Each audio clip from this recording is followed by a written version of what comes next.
Il est 15 heures et nous sommes le mercredi 31 juillet 2024. Mesdames et messieurs, bonjour et bienvenue sur Télé Djibouti pour suivre cette édition de la mi-journée, les titres de l'actualité. Le chef de l'État, Ismaël Marguelé, est de retour au pays hier après-midi à l'issue d'une double mission qui l'a successivement conduit à Accra, au Ghana et à Paris. Dans l'actualité internationale, le chef du Hamas, Ismaël Haniyeh, a été assassiné à Téhéran, dans la capitale iranienne. Voilà pour les titres. Merci si vous nous rejoignez sur Télé Djibouti. Le chef de l'État, Ismaël Marguelé, a regagné le pays donc hier après-midi à l'issue d'une double mission qui l'a successivement conduit à Accra, capitale du Ghana, et à Paris. À Paris, dernière étape de son déplacement, le chef de l'État, Ismaël Marguelé, à l'issue d'une visite de travail, il avait également participé à l'ouverture des Jeux Olympiques de Paris 2024 et un sommet consacré au sport et au développement durable. Durant son séjour, le président Guelleh a été reçu à l'Élysée par son homologue, le président français Emmanuel Macron. À l'issue des entretiens entre les deux chefs d'État, la signature officielle du traité de défense par les deux présidents a été le moment marquant de cette rencontre. La signature du traité reflète la consolidation d'un partenariat stratégique essentiel pour les deux pays en vue de renforcer leur engagement mutuel en matière de défense et de sécurité. Ce nouvel accord est appelé à renforcer davantage le partenariat historique entre France et Djibouti et à garantir une sécurité accrue dans une région clé du globe. Le président Guelleh avait pris part également à la cérémonie d'ouverture des Jeux Olympiques de Paris. Première étape de sa mission a été donc à Accra, au Ghana, pour prendre part au 6e sommet semestriel de coordination de l'Union africaine qui s'est tenu le 21 juillet dernier à Accra. L'actualité de ce 15h, c'est aussi donc le chef de la diplomatie djiboutienne, Mahmoud Ali Youssouf, porte-parole du gouvernement, qui a effectué donc une visite de travail de 48 heures à Abu Dhabi. Au cours de cette visite, le ministre des Affaires étrangères, de la coopération internationale, porte-parole du gouvernement, Mahmoud Ali Youssouf, a rencontré le vice-premier ministre et ministre des Affaires étrangères des Émirats arabes unis, Son Altesse, le cheikh Abdallah Ben Zayed Al Nahyan. Les deux ministres ont discuté de plusieurs sujets d'intérêt commun, ainsi que les voies et moyens de raffermir les relations bilatérales entre les deux pays. L'ambassade du Maroc à Djibouti a célébré ce mardi le 25e anniversaire de l'accession de Sa Majesté le roi Mohammed VI au trône de ses glorieux ancêtres.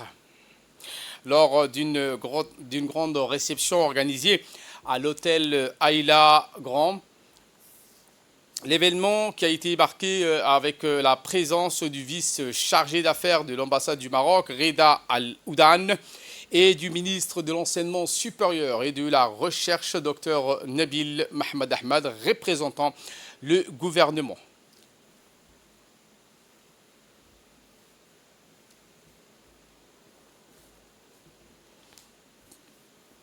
Depuis son accession au trône, le roi Mohammed VI a mené des grandes réformes qui ont entraîné des transformations profondes et structurelles dans divers aspects de la vie économique marocaine, au niveau économique, social, religieux et juridique, tout en visant à renforcer donc la démocratie, l'état de droit, la modernité et la promotion des droits de l'homme. Rappelons que Djibouti entretient des relations fraternelles et solides avec le royaume chérifien qui a connu donc un développement remarquable ces dernières années sous la direction du président de la République, Ismaël Marguelé, et le partenariat avec le roi Mohammed VI.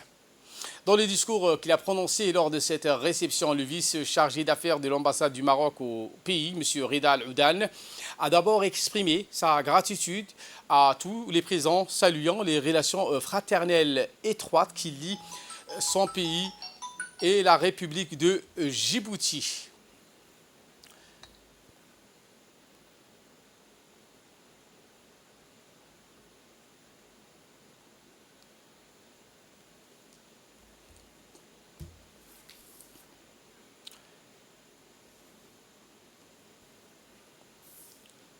Et pour sa part, le ministre de l'Enseignement supérieur et de la Recherche, Dr Nabil Mohamed Ahmad, a souligné donc dans son discours lors de cette réception la coopération exemplaire et les relations fraternelles qui lient Djibouti au Royaume du Maroc. Voici les propos du ministre.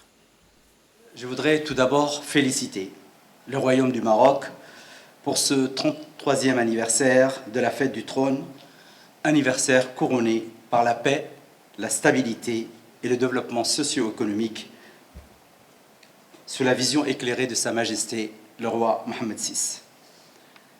Je voudrais également saluer la très bonne relation entre le Royaume du Maroc et la République de Djibouti sous l'impulsion de son Excellence Ismaël Omar Guelleh et de Sa Majesté le roi Mohammed VI. Ces relations, mesdames et messieurs, ne peuvent être résumées dans un discours parce qu'elles sont très très importantes. Le chargé d'affaires en a tracé les grandes lignes. Je reviendrai juste sur un ensemble, en disant quelques mots sur ces relations. Elle se distingue d'abord par une relation privilégiée. Elle est marquée par l'amitié, la fraternité, la coopération et la solidarité. Cette relation exemplaire n'a cessé de se consolider au cours des années et la présence d'une communauté marocaine de plus en plus croissante à Djibouti en témoigne.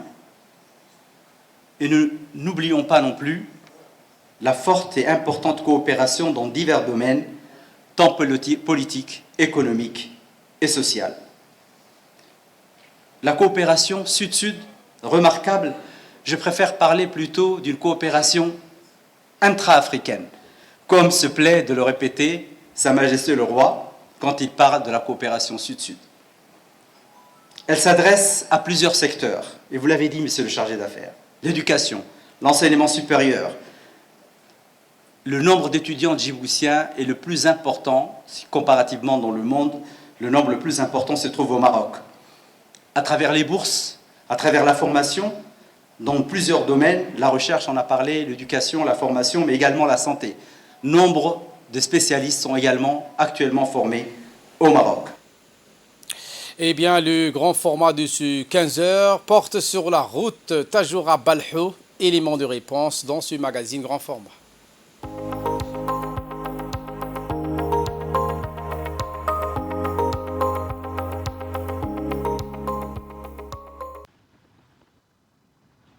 Inauguré en novembre 2019 par le président de la République Ismaël Omar Guelleh, le corridor routier de 120 km reliant la ville de Tadjoura à la localité frontalière de Balhou est en train de transformer le paysage économique de la région. Ainsi, cette nouvelle route vient renforcer plusieurs corridors terrestres, et notamment Tadjoura-Obok, l'axe Djibouti-Le Hadda ou encore la route nationale 1 qui, elle aussi, est en partie en rénovation. Cette route, une artère essentielle de l'économie de notre pays, représente aussi un pas de plus vers l'intégration économique entre Djibouti et l'Éthiopie, un pays de plus de 100 millions de consommateurs. Pour le gouvernement djiboutien, le développement des routes reste une priorité parce qu'elles participent et contribuent efficacement au processus de création des richesses. Avec le port de Tadjoura, la route de Balhou doit désengorger les ports de la capitale et en même temps redynamiser l'économie locale. Pour arriver à Balhou, la nouvelle route passe par plusieurs villages, dont Ronda, Bolli et surtout Dorra, comme sur ces images. Depuis la mise en service de cette voie, la vie des habitants a changé. Parcourir près de 5 heures pour arriver avec parfois le sentiment d'être coupé du monde, ce ne sont là que des souvenirs lointains pour la population de cette sous-préfecture. Aujourd'hui, alhamdoulilah, on ne souffre plus du mauvais état de la route. Les petites voitures comme les grandes, ceux qui viennent visiter ou commercer, tous sont satisfaits de la nouvelle voie. Je tiens vraiment à remercier le gouvernement et le président de la République au nom de la communauté.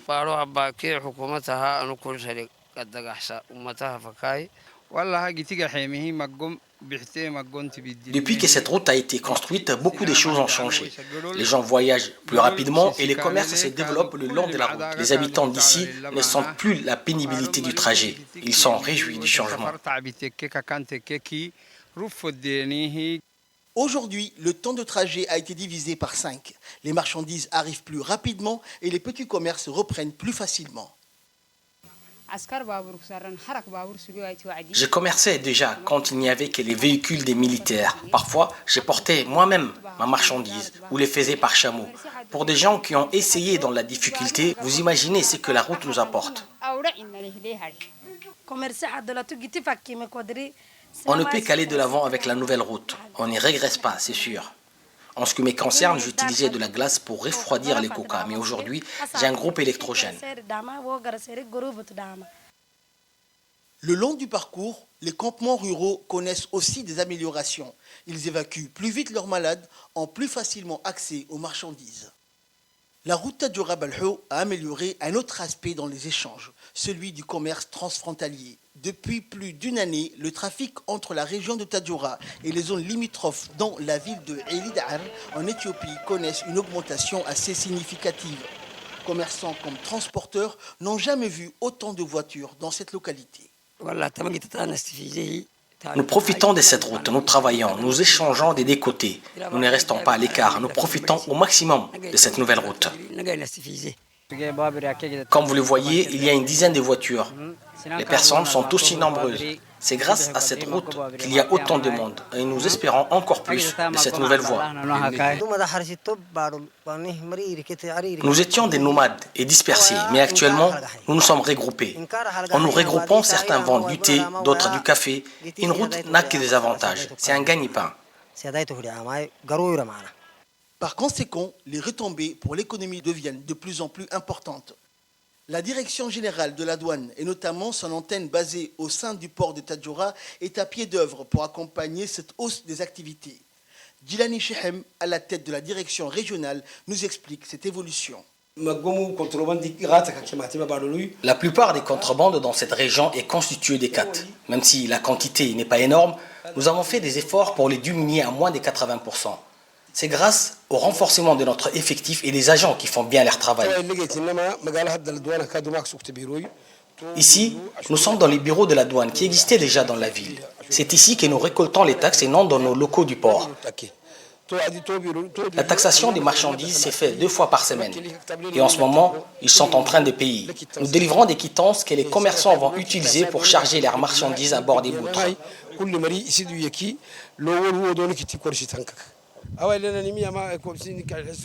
Nous nous trouvons maintenant à l'escale et ces lots sont prêts à être chargés. Nous faisons tous ces efforts parce que ce sont ces taxes qui paient les salaires. C'est un élément aussi important pour notre économie et le développement du pays. Nous nous situons actuellement à Firo, qui signifie littéralement la ligne, une ligne qui marque la frontière entre Djibouti et l'Éthiopie. Un point qui symbolise les échanges entre les deux pays. Longtemps considéré comme une localité reculée, aujourd'hui il suffit d'1h30 pour relier le chef-lieu de la région de Tadjoura à la frontière. C'est clair, cette nouvelle route va améliorer les conditions de vie des populations tout en tirant de l'avant l'économie de la région de Tadjoura. C'était donc le reportage de Ahmed Hummad. L'actualité de ce 15h, c'est aussi les étoiles qui brillent plus intensément que lorsque le monde les observe. Et c'est exactement ce que fera Hummad Hussein Barkhad, le prodige de la natation djiboutienne, demain à midi pour les 50 mètres nage libre à ces Jeux Olympiques de Paris 2024. Après des années de dévouement et de sacrifice, Barkhad est prêt à écrire un nouveau chapitre glorieux dans l'histoire du sport. Depuis ses débuts promoteurs lors du championnat du monde en Corée du Sud en 2019, il a fait une entrée remarquable avec un chrono de 37,20 aux 50 mètres d'eau. Barkhad a parcouru un chemin parsemé de succès, ses performances exceptionnelles, qu'il s'agisse de ses exploits aux championnats régionaux ou continentaux, ont révélé un talent brut et une détermination à toute preuve. Les Jeux Olympiques de Paris marquent une étape cruciale pour ce jeune nageur. L'attente a été longue, mais l'heure est enfin venue pour Hummad de démontrer au monde l'ampleur de son talent et de son travail acharné. C'est avec une maîtrise impressionnante qu'il a signé ses meilleurs temps, notamment 27,05 aux 50 mètres nage libre lors du championnat du monde à Budapest en 2022. Un exploit qui témoigne de son incroyable évolution, ce qui distingue Hummad au-delà de ses performances impressionnantes. C'est son esprit indomptable et sa passion pour les natations. Et pour parler de plus ample donc, explication de ce jeune homme, nous avons comme invité M. Abdallah, donc, président de la Fédération djiboutienne de natation. Merci d'avoir accepté notre invitation. Monsieur Abdallah, donc parlez-nous de Monsieur Hamad qui sera en lice demain pour les Jeux Olympiques 2024 de Paris pour le 50 mètres nage libre. Tout à fait. Merci beaucoup, Monsieur Abdallah, de me donner la parole sur les ondes de la RTD. C'est un réel plaisir. Revenons à Hamad, c'est un jeune prodige qui va concourir demain heure locale à midi 18 minutes. Oui. Et en tout, il y a 10 séries. Il sera dans la 4e série. Premier couloir. Premier couloir. Donc, monsieur Hamad a fait des chronos exceptionnels à Budapest, sur les Jeux africains. Qu'est-ce que la Fédération djiboutienne de natation attend de lui? Est-ce qu'il arrive à la première position pour ses premières séries? Tout à fait. Hamad est un prodige. Je vais rappeler juste son parcours rapidement. Hamad a été champion national à 13 ans. À 13 ans. À 13 ans. Comme à l'accoutumée, tous les jeunes du Nord mettent les pieds à 4 ans déjà. Hamad suivait sa grande sœur, qui était aussi une athlète nationale, que j'ai félicité ici et que je salue son parcours aussi. Oui. Et Hamad n'a fait qu'améliorer durant tout ce temps-là, depuis l'âge de 13 ans. Il a participé, comme vous avez dit, à 15 ans en Corée du Sud. Il a fait un temps remarquable. Depuis, Hamad n'a pas cessé d'améliorer. Et la fédération a toujours été à ses côtés.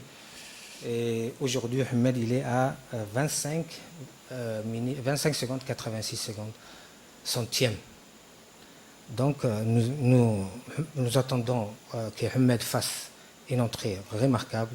Inch'Allah, nous souhaitons succès. Qu'est-ce que donc la subvention IOG pour les athlètes de haut niveau a apporté pour votre fédération, la fédération dont vous êtes le président? Tout à fait. Comment dirais-je, cette subvention, oui. Cette subvention est venue au bon moment pour booster, comment dirais-je, toutes les fédérations. C'est-à-dire que notre fédération n'est pas aussi en reste. Elle n'a fait qu'améliorer et encourager les athlètes nationaux, à savoir plusieurs fédérations, et nous félicitons et nous encourageons et nous remercions, comment dirais-je, le président de la République ainsi que les comités olympiques pour ces subventions qui d'ailleurs continuent à faire améliorer toutes les disciplines de la République. Vous faites un travail acharné aussi sur le terrain, Monsieur le Président. Vous avez été élu très récemment, donc en tant que président, réélu effectivement. Vous avez fait des tournées, notamment dans le nord du pays. Qu'est-ce que ces tournées, qu'est-ce que vous cherchez à travers ces tournées? Détecter des nouveaux talents? C'est quoi le but de ces tournées que vous faites actuellement? Tout à fait. J'ai été élu il y a récemment par l'Assemblée générale élective, c'est-à-dire le 18 mai dernier.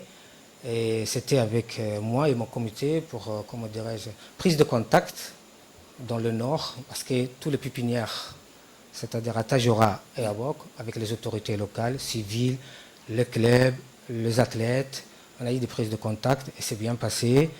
Nous avons expliqué nos différents objectifs à venir pour les 4 années avec mon comité directeur, et mettre en place différents programmes avec les régions, c'est-à-dire Obok et Tadjoura en particulier. Ce qui manque à nos athlètes, en même temps, il faudrait le rappeler, comparé aux athlètes internationaux qui sont de grande taille, en même temps, la taille compte effectivement, surtout dans la natation. On parle de Michael Phelps il y a de longtemps. Actuellement, Léon Marchand, ils mettent des chaussures à 46. Mais ce qui manque aussi, en même temps, en termes de taille ici à Djibouti, qu'est-ce que votre fédération pourra donc apporter pour changer cette donne? À vrai dire, la morphologie, c'est certes. À vrai dire, la morphologie, c'est inné. À tous Djiboutiens, on est tous souvent, comment dire, on n'est pas si grand. Mais il y a des hormones aussi de croissance qui sont... Exactement. Ça, c'est à étudier avec... Il faut, comment dirais-je, la médecine des sports. Nous ne sommes pas venus jusqu'à là à faire des médecines des sports. Mais de toute façon, on fait de notre mieux avec ce que nous avons.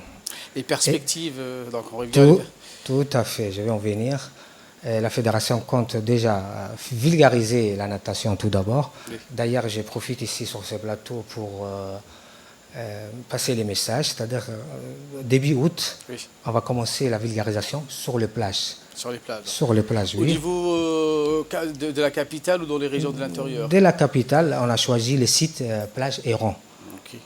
Et lorsqu'on dit vulgarisation, c'est-à-dire qu'il n'y a pas d'âge, c'est-à-dire il n'y a pas d'âge, tout âge confondu et tout sexe.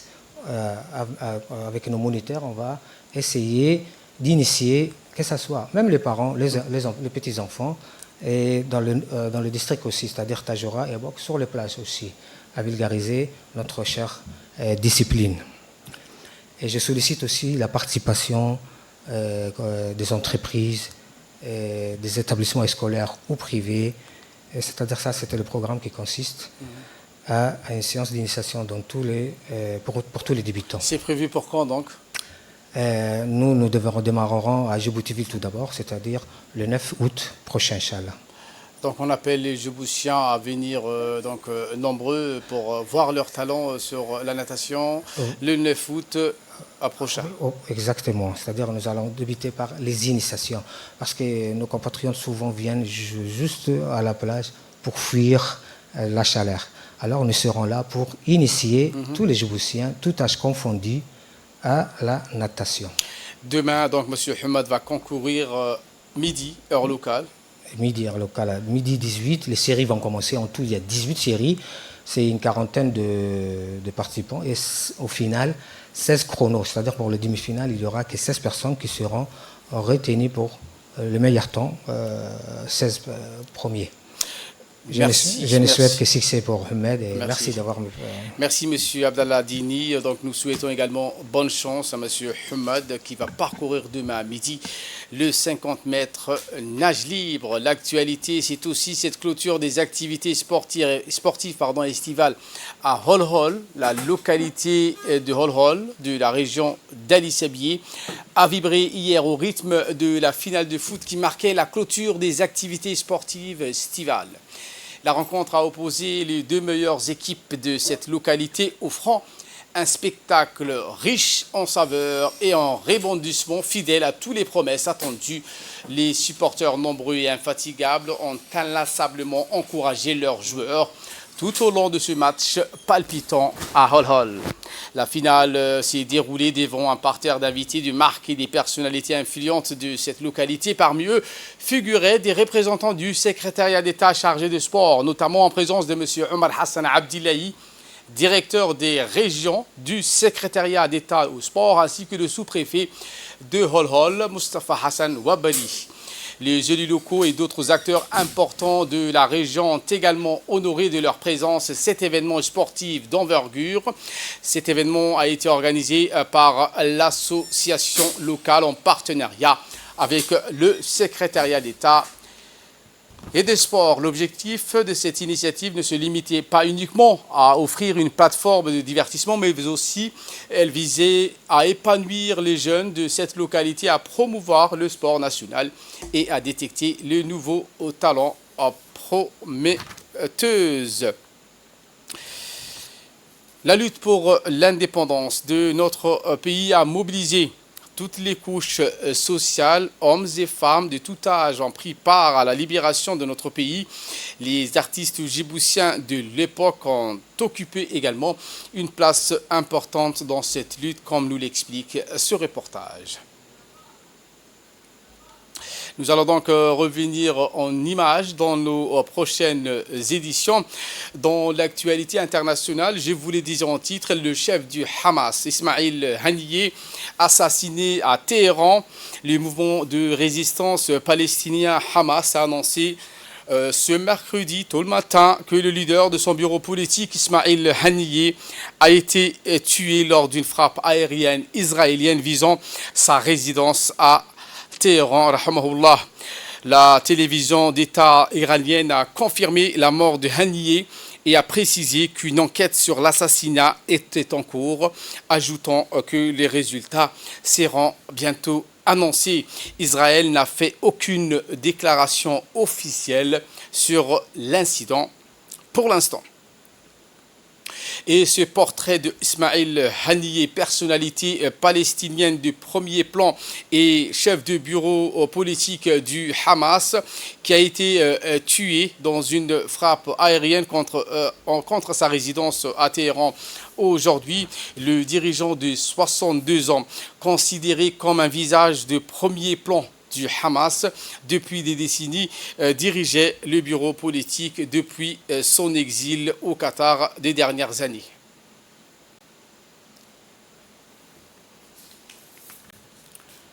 La réaction donc de la communauté internationale également. Le président Masoud Besershtan a accusé donc Israël d'avoir tué Ismail Haniyeh. Nous reviendrons en images dans nos prochaines éditions.